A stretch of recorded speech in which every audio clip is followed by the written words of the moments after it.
네, 이제 우리가 사도행전의 거의 이제 끝을 향해서 가고 있는데요. 우리 지난 시간에 그 사도행전 20장을 하면서 그 바울이 밀레도에서 그 에베소의 장로님들을 불러서 이 마지막 만남이 될 것을 직감하고 그 고별 설교했던 내용 기억하시지 않습니까? 그래서 바울이 주는 것이 받는 것보다 더욱 복이 있다라고 장로들에게 말씀을 전했고, 또 그 말에 담겨 있는 의미, 그러니까 이 세상은 사실 받기를 더 원하는 세상이잖아요. 주는 것보다는 받는 것을 더 원하는 세상이고, 오리를 가자고 하면은 사리나 삼리만 가고 싶은 그런 세상을 따라서 살지 말고, 오히려 달라고 하면 반대로 주는, 곧 천성에 속한 사람으로 이 세상을 살아가라 라고 마치 이 바울이 유언처럼 에베소 장로들에게 마지막 말을 남겼습니다. 그리고서는 바울은 그 원래 가려고 했던 예루살렘에 도착하게 되거든요.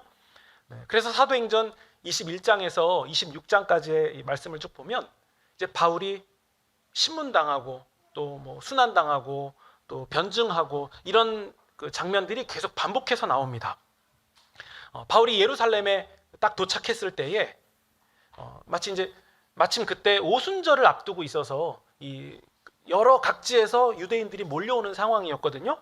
근데 아시아에서부터 온 유대인들이 예루살렘 성전에 있는 바울을 보고서는 또 폭동을 일으키기 시작합니다. 아마도 그 아시아에서부터 온 유대인들이라고 설명하는 거 보니까 그 에베소에서 있었던 사건하고도 연관돼 있었던 것 같아요. 우리 그 어떤 사건이냐면 그 데메드리오라고 아데미 여신 신상을 만들었던 그 사람 기억하십니까? 그 사람이 그 바울이 하는 말 때문에 손해를 많이 봤잖아요. 사람의 손으로 만든 것은 신이 아니다 라고 하면서 많은 사람들이 바울의 말을 듣고, 그리고 우상들을 버리고 또 마술책도 버리고 하는 일들이 일어나니까 그 아데미 여신 신상을 만들어서 파는 그 데메드리오 입장에서는 손해가 막심했던 거예요. 그래서 막 폭동을 일으키고 막 2시간씩 크도다 아데미 여신이여 막 이렇게 외치는 그런 일들이 있었고, 그래서 그 위험한 상황 가운데서 바울이 쫓겨나는 일들이 있었잖아요. 근데 아마도 그때 연관됐던 사람들이 그중에 이제 그 중에서도 유대인들이 있었겠죠. 그들이 이제 오순절을 맞이해서 예루살렘으로 갔다가 바울을 보니까 이 눈이 좀 뒤집히지 않았나, 네, 그런 생각도 듭니다. 정확히 어떤 사람들인지는 나오지 않지만 아시아에서부터 온 유대인들이라고 하니까 충분히 연관이 있어 보이는데요. 근데 또 바울을 보고서는 그들이 폭동을 일으키면서 이제 바울을 싫어했던 사람들이 많이 가담했던 것 같아요. 그래서 바울을 성전 밖으로 끌고 나온 다음에 바울을 죽이려는 목적으로 때리기 시작해요. 그리고 바울은 계속 맞게 되죠. 근데 당시 이제 그 예루살렘과 그 지역을 지배하고 있던 로마 입장에서 볼 때에, 그리고 로마의 이제 고위 관료들이나 군대 입장에서 볼 때에는 그 소요가 일어나면 안 되거든요. 자신들의 그 인사하고도 연관이 되어 있기 때문에 폭동이 일어나면 안 되고 평화롭게 잠재워야 돼요. 근데 예루살렘에서 이 많은 무리가 바울을 때리면서 폭동을 일으키는 것 같으니까 군대가 동원돼서 그 소요를 잠재웁니다. 만약에 그 군대가 개입하지 않았다면 바울은 거기서 맞아서 죽었을지도 몰라요. 근데 그런 상황에서 바울이 그 군대의 그 지휘관, 천부장이라고 1000명의 군사를 거느린 이 천부장에게 어떤 제안을 합니다. 제가 이 무리들에게 연설할 수 있는 기회를 주십시오 라고 얘기를 해요. 저였으면 나 좀 살려달라고 했을 것 같은데 그 폭동을 일으킨 무리들을 향해서 내가 할 말이 있다고 말할 기회를 달라라고 얘기하는데, 어떤 말을 하냐면, 제가 예전에는 예수님의 도를 따르는 사람을 박해하던 사람이었습니다. 그리고 그런 제가 다메섹으로 가는 길에 예수님을 만나게 되고, 그래서 저는 보고 들은 것의 증인이 될 수밖에 없습니다. 그리고 심지어 저는 스데반 집사가 피를 흘릴 때에 그 곁에 서서 찬성하고 또 돌 던져서 죽이려고 하는 자들의 옷을 맞기도 한 저는 그런 인물입니다. 그런데 제가 왜 예수의 도를 따르는 사람이 되었겠습니까? 네, 이런 얘기를 시작하니까 이 바울을 반대하던 유대인들의 폭동이 더욱 거세집니다. 그리고 분노하면서 뭐라고 얘기하냐면, 이런 자는, 이런 말 하는 사람은 세상에서 없애버리자 라고 얘기하면서 더 이상 살려둘 인물이 아니다 하면서 굉장히 큰 소요를 또 일으킵니다. 그러다가 사도행전 23장으로 넘어가면요, 바울은 이 사내들인 공의회에 세워져요. 그래서 대제사장과 또 의원들 앞에 세워져서 증언을 하게 되는데, 대제사장은 바울의 말이 듣기 싫어서 저 바울의 입을 쳐라 라고 얘기하기도 했고요. 그리고 또 반대로 바울의 증언을 듣던 어떤 바리새파 사람들은 바울에게서 이 정도의 잘못은 찾을 수가 없다, 뭘 잘못했는지 모르겠다라고 말하는 무리도 생겨납니다. 그러면서 그 공회원 사이에서 분쟁이 심해지고 감정이 격해지니까 성경 표현 그대로 말씀드리면 천부장이 볼 때, 군대 지휘관이 볼 때에는 바울이 혹여라도 찢겨 죽임을 당할까 봐 염려가 돼서 바울을 이 군대 대형 안으로 데리고 옵니다. 그러면 여러분이 바울이라면 그때 어떤 심경이었겠습니까? 어떤 심정이었을까요? 이제 좀 그만하면 좋겠다, 할 만큼 했다, 이런 생각이 들 법도 한데요. 근데 바울의 그런 분명히 복잡했을 거예요, 여러 가지로. 근데 그날 밤에 주님께서 바울 곁에 서서 이렇게 말씀했다고 성경은 기록하고 있습니다. 용기를 내라. 너가 지금 이 예루살렘에서 나 예수를 증언한 것과 같이 로마에서도 증언해야 된다. 그럼 이것을 보면 예수님께서 너무하신 것 같아요. 예수님이 그 바울 곁에 서서 지금 너 이렇게 환난 당하고 고통 당하지만 이대로 로마에서도 전해야 된다라고 하시는 예수님의 말씀은 너무 무겁고 버거운 말씀처럼 보이시지 않습니까? 네. 그리고 또 바울에게 위협은 끊이지가 않습니다. 바울을 죽이기 전까지는 절대 먹지도 마시지도 않겠다라고 말하는 유대인 무리 40명이 등장해요. 그러니까 천부장은 이 상황이 좀 걱정되는 거죠. 바울이 혹시라도 죽임을 당하거나 했을 때에 또 로마 시민권자잖아요. 그러니까 문제가 커지니까 자기가 어떻게 할 수 없었는지 자기보다 상관인 벨릭스 총독에게 바울을 보내게 됩니다. 그러니까 어느샌가 천부장이 바울의 편에 서 있게 된 거예요. 그리고 사도행전 24장으로 넘어가시면 벨릭스 총독 앞에서, 그리고 사도행전 25장에서는 베스도 총독 앞에서, 그리고 26장으로 넘어가면 아그리빠라는 유대를 관할하는 왕 앞에서 바울이 증언하는 일들이 계속 이어져요. 바울이 증언하고 변호하는 일들이 똑같이 이제 반복이 되는데요. 우리 26장 8절 한번 보시겠습니까? 바울은 늘 일관된 증언 한 가지를 말하고 있는데요. 26장 8절입니다. 당신들은 하나님이 죽은 사람을 살리심을 어찌하여 못 믿을 것으로 여깁니까? 라는 말을 해요. 그러니까 바울이 계속해서 유대인들에게 누명을 쓰고 또 신문을 당하고 고통당하고 하는 이 모든 일은 한 가지 때문인데요. 하나님께서 죽은 자를 살리셨다는 얘기를 했기 때문이에요. 하나님이 죽은 자를 살리셨다. 물론 바울의 외형적인 죄목은 여러 가지가 있었어요. 바울은 사회를 어지럽혔다, 소요를 일으키는 자다, 혹은 성전을 모독한 자다, 혹은 나사렛 예수를 믿는 이단의 지도자다. 이런 외형적 죄목이 있었지만 실제 바울이 사람들의 마음을 걸리게 했던 것은 예수 그리스도의 죽으심과 부활을 전했기 때문이에요. 근데 바울은 이게 너무 잘 알고 있었어요. 죽은 자가 다시 살아났다는 거, 하나님이 죽은 자를 살리셨다는 사실이 이게 유대인들 듣기에는 자연스럽지도 않고 도무지 받아들일 수 없는 말이라는 사실도 바울은 너무 잘 알고 있었어요. 그래서 바울이 이렇게 말합니다. 9절 보시면요.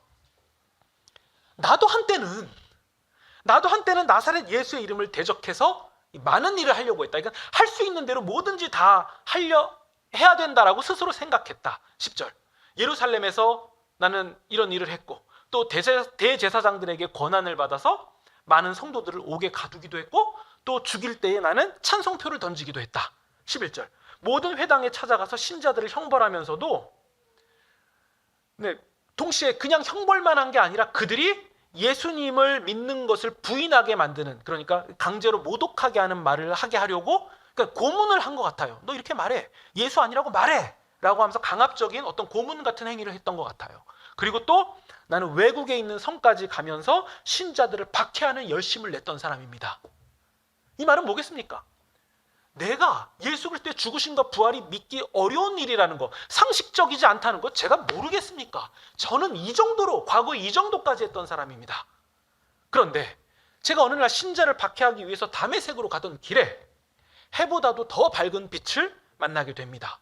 그리고 그 빛 가운데서 나에게 말씀하시는 그분이 바로 내가 박해하는 예수 그리스도라는 사실을 제가 만나게 됩니다. 이 얘기를 해요. 그러면서 예수님께서는 나를 이방인에게 보내셨고, 그리고 그 이방인들이 예수님을 믿어서 죄 용서를 받아서 성도들이 되게 하시는 일을 나를 통해서 하셨습니다. 그러면서 우리 23절 보시면요, 이런 맥락 가운데 제가 전하는, 나 바울이 전하는 말씀은 23절, 곧 그리스도가 고난을 받으실 것과 죽은 자 가운데서 먼저 다시 살아나사 이스라엘과 이방인들에게 빛을 선포하시리라 하는 말씀입니다 라고 얘기하니까, 바울이 이런 변호를 진행해 가니까 베스도 총독이 24절에서 이렇게 말합니다. 바울아, 네가 미쳤구나. 네가 공부를 하도 많이 해서 그런지 너의 많은 학문이 결국 너를 미치게 했다 라고 얘기해요. 그때 바울이 그 말을 받아서 뭐라고 얘기하냐면요, 베스도 각하여, 내가 미친 것이 아니라 참되고 온전한 말을, 지금 저는 온전한 제정신으로 하고 있는 말입니다 라고 그 말을 받습니다.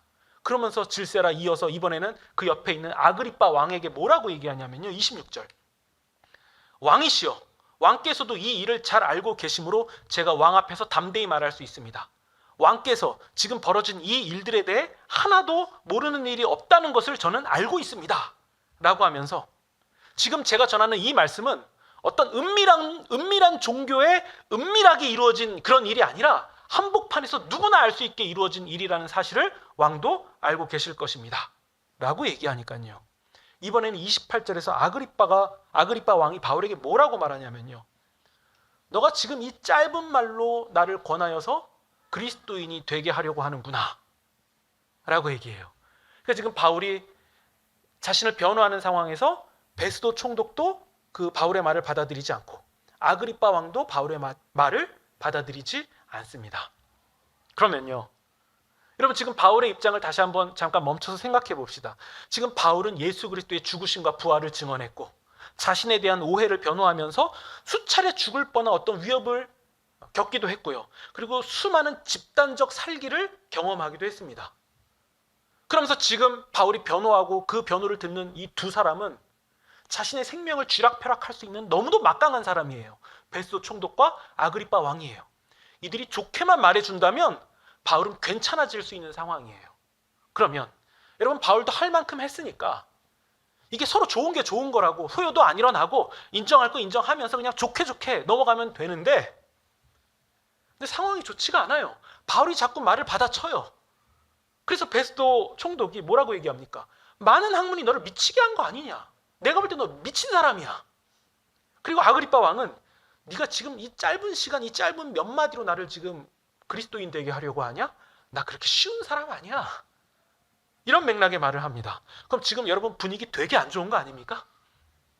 바울에게 암울한 미래가 지금 올 것 같은 게 충분히 예상이 되잖아요. 근데 바울이 아그리빠 왕에게 이어서 또 받아서 하는 말이 뭐냐면요, 29절입니다. 바울이 이르되, 저의 말이 짧거나 많거나 아그리빠 왕뿐만 아니라 오늘 내 말을 듣는 이 주변에 있는 모든 사람도 전부 다 내가 이렇게 결박된 것 외에는, 지금 제가 사슬에 매인 것 이 상황 외에는 나와 같이 되기를 하나님께 원하다이다. 나와 같이 되기를 하나님께 원하나이다. 바울이 이렇게 말합니다. 그럼 여러분, 바울이 지금 이 상황에서 이 정도로 말하는 거 보면 베스도 총독의 말도 이해되지 않습니까? 아니, 이런 얘기 안 하고 지금 가만히 있었어. 아, 맞습니다. 네. 뭐 이렇게 하면 다 끝날 일을 왜 그 왕의 말을 받아쳐가지고 왜 자기를 궁지에 몰아갈까? 아니, 배울 만큼 배운 사람이고 상황 판단 돌아가는 거 다 계산되는 사람인데, 아니 왜 자꾸 이런 말을 해가지고선 자기를 오히려 곤란한 상황으로 내몰아갈까? 그러니까 베스도가 이렇게 말하는 거예요. 너 미친 거 아니냐? 그냥 좋게 하면 되는 게 뻔히 아는 사람인데 너 미친 거 아니냐? 그럼 여러분, 바울이 지금 한 말, 나와 같이 되기를 원하나이다, 이 말은 지금 도대체 무엇을 말하는 것일까요? 바울이 일관되게 증언하고 있는 거예요. 하나님이 죽은 자를 살리셨다는 이 사실을 믿는 것이고, 하나님이 살리신 그 죽은 자는 바로 십자가에 달리신 예수 그리스도라는 사실이고, 이 예수 그리스도를 믿어서 죄 사함을 받고 생명에 이르게 되는 사건, 구원에 이르게 되는 사건, 바로 이 진리를 총독과 왕 앞에서도 담대히 전할 수 있는 사람이 되기를 원합니다. 이 말을 지금 바울이 하고 있는 거예요. 예수 그리스도의 복음과 진리를 담대하게 믿는 사람이 되기를 원합니다. 그냥 교양 있는 신앙인 정도, 적당히 믿어서 세례도 받고 그냥 모양새를 갖추는 그런 신앙인 말고 총독과 왕 앞에서도 담대하게 예수 그리스도를 전할 수 있는 진정한 신자가 되기를 원합니다. 이 의미를 담아서 나와 같이 되기를 원하나이다 라고 고백한 거예요. 그러자 31절 보시면요, 왕과 총독과 함께 앉아 있었던 사람들이 서로 뭐라고 말하냐면요, 이 사람은 사형이나 결박을 당할 만한 행위가 없다. 그러니까 바울은 이런 상황에서 또 어떤 사람들에 의해서 바울은 무죄라는 무죄 선언을 듣게 됩니다. 그럼 여러분, 지금 제가 우리 21장부터 26장까지 상황을 간략하게 말씀드렸거든요. 근데 한번 생각해 보세요. 여기서 뭐가 또 보이지 않습니까? 뭐가 또 은밀하게, 아니 또 이렇게 간접적으로 아니면 직접적으로 뭔가 또 상황이 드러납니다. 제가 한번 정리를 해볼게요. 바울이 예루살렘으로 갔어요. 거기서 예루살렘에서 체포되었고 유대 군중들이 죽이라고 소리쳤고 때리고 맞았습니다. 지금 다 예루살렘에서 일어난 일이에요. 대제사장에게 모욕을 받았습니다. 그리고 사내들인 공의회에서 총독 앞에 섰고 또 총독을 비롯한 몇몇의 사람들에게 죄가 없다, 죄를 찾을 수 없다라는 말을 들었습니다. 어디서 많이 본 것 같지 않습니까? 누가 이 일을 똑같이 겪지 않았습니까? 예수님이죠. 예수님이 겪으셨잖아요. 예루살렘에서 체포되셨고 군중들은 죽이라고 소리쳤고 대제사장들이 번갈아 가면서 모욕했고 사내들인 공회 앞에서 또 총독 앞에서 섰고 또 빌라도가 뭐라고 얘기했습니까? 나는 죄를 찾을 수가 없다. 그러니까 지금 바울이 겪고 있는 이 고통, 정말 왜 신실한 하나님의 사람들이 이런 일을 겪어야만 하는지가 이해되지 않는 이 상황 가운데서 지금 예수님이 또 보인다는 거예요. 예수님이 예루살렘에 입성하시고 십자가를 지시기 직전까지의 모든 상황과 겹치고 있다는 거죠. 그럼 여러분, 이 바울에게서 예수님이 보입니다. 예수님이 보여요. 그러니까 이 사도행전을 기록한 누가는 지금 바울이 겪고 있는 일들을 기록하면서 이 사도행전을 읽는 독자들이 발견하기를 원하고 있는 지점이 있는 거예요. 바울에게서 예수님이 보인다. 그러니까 지금 바울이 겪고 있는 이 순환은 그냥 눈에 보이는 순환 이 자체가 아니라 지금 누가 보이고 바울이 누구를 닮아 있다는 거예요. 그분이 바로 예수님이라는 거죠. 그럼 우리는 최종 정리를 할 수 있을 것 같습니다. 바울이 말한 나와 같이 되기를 원한다, 이 말은 결론적으로 무엇을 의미하는 거겠습니까? 지금 내 모습에서 예수님이 보여지고 예수님을 닮아가는 이 과정, 그리고 예수님이 가셨던 십자가의 길을 따라가는 이 제자가 되기를 바랍니다 라고 바울은 말하고 있었던 겁니다. 그럼 여러분, 바울은 왜 이렇게까지 했을까요? 바울은 왜 이 정도까지 했을까요? 그냥 사람들이 바울이요 예루살렘 가면 위험합니다라는 그 예언의 말을 들었을 때 예측하고 그래도 좀 안전하게도 될 것을 바울은 왜 이 정도까지 했겠습니까? 아무리 생각해도 이유는 하나밖에 없어요. 그가 실제를 만났기 때문이에요. 그냥 이론 교육 받아서 적당히 받고선 교양으로 말하고 아니면 교육 됐으니까 말하는 게 아니라 그는 박해를 받는 과정 가운데서도 부인할 수 없는 실제를 만났기 때문에 그는 이 사실을 전할 수밖에 없었던 거예요. 그리고 내가 이 고난을 받아서 목숨을 잃는다 할지라도 이 잃는 목숨보다도 더 귀한 가치를 그가 실제로 만났기 때문에 그는 자기의 목숨을 잃는 것이 한편으로는 두려울 수 있어도 자기는 이 증언을 포기할 수가 없는 거예요. 목숨을 잃어도 더 큰 것을 얻을 수 있다는 실제를 그가 만났기 때문이에요. 그게 뭐죠? 예수님의 죽으심과 부활이었기 때문이에요. 내가 죽어도 죽음으로 끝나는 것이 아니다라는 이 고백. 이 고백은 사도행전 12장에서 가장 먼저 순교한 야고보 사도도 순교를 통해서 나 죽어도 하나도 잃은 것이 없다, 더 큰 것을 얻었다라는 신앙 고백이 발견되었고, 베드로도 이어서 자기가 잡혀서 죽을 것을 뻔히 알면서도 자신은 그 감옥에서 천사가 쳐서 깨울 정도로 곤히 잠에 들어있던 상황이었어요. 왜죠? 자신들이 만난 실제는 죽음도 두렵지 않게 만들었기 때문입니다. 그럼 여러분, 우리가 고백하는 신앙 고백은 무엇입니까? 절대로 종교 교양 활동, 그냥 종교 놀이, 아니면 종교 행위 이런 거 아니에요. 우리는 그 목숨까지 걸고도 하나도 잃은 것이 없다고 고백했던, 그 목숨마저도 걸었던 그 사도들의 고백, 그 고백 위에서 우리도 그 고백을 나의 실제로 믿습니다라고 고백하는 거예요. 누군가는 목숨까지 버려가면서 고백했기 때문에 우리는 너무도 쉽게 신앙 고백을 하는, 그냥 나 요즘 신앙 슬럼프야, 아닌 것 같아, 맞는 것 같아, 이렇게 왔다 갔다 할 수 있는 이런 평온한 상태에서 믿음을 고백하는 너무도 배부른 시대까지 와버렸다는 거죠. 하지만 우리가 이런 상태라고 해서 우리가 말하는 그 신앙 고백, 그리고 예수님의 죽으심과 부활은 그렇게 가벼운 것이 아니에요. 굉장히 무거운 거예요. 누군가는 목숨을 줘도 하나도 아깝지 않을 정도로 그 어려운 상황 가운데 놓여서 고백했던 그 무거운 고백. 예수님은 하나님이 다시 살리신 하나님의 아들이요, 그 예수 그리스도를 믿는 그 믿음이 우리를 영생으로 인도한다. 그들은 이 복음을 고백했던 겁니다. 그리고 여기 한 가지만 더 말씀드리겠습니다. 여러분, 우리 사도행전 9장 15절을 펴보시겠습니까? 사도행전 9장 15절입니다. 바울은 거짓이라고 믿었던 예수님을 처음 만났을 때 예수님께 이 말씀을 들어요. 사도행전 9장 15절입니다. 지금 다메섹 도상에서 바울이 빛 가운데 눈이 멀어서 예수님의 말씀을 듣는 상황인데, 우리 15절 같이 읽겠습니다. 시작! 가라, 이 사람은 내 이름을 이방인과 임금들과 이스라엘 자손들에게 전하기 위하여 택한 나의 그릇이라. 네. 바울은 이 말을 아나니아를 통해서 전해 듣게 돼요. 이게 바울이 듣게 된 첫 사명이었던 거죠. 누구에게 전합니까? 이방인들과 임금들. 네, 이게 한글 번역이 왔다 갔다 해서 그런데 다른 번역으로 하면 왕이거든요. 예, 왕. 옛날식으로 하면 임금. 네. 지금 바울이 사도행전 26장에서 누구 앞에서 증언하고 있습니까? 아그리빠 왕이잖아요. 그러니까 바울은 알고 있었던 거예요. 자기가 복음을 전하고 있는 과정 속에서 자기가 고통도 받고 또 순환도 당하고 이게 뭐가 잘못되는 게 아닌가 의심이 들 만한 상황 가운데서도 알고 있었던 거예요. 나는 지금 이방인들에게도 복음을 전하고 결국 왕 앞에서도 복음을 전하게 될 것이다. 그래서 바울이 들었던 그 모진말 있잖아요.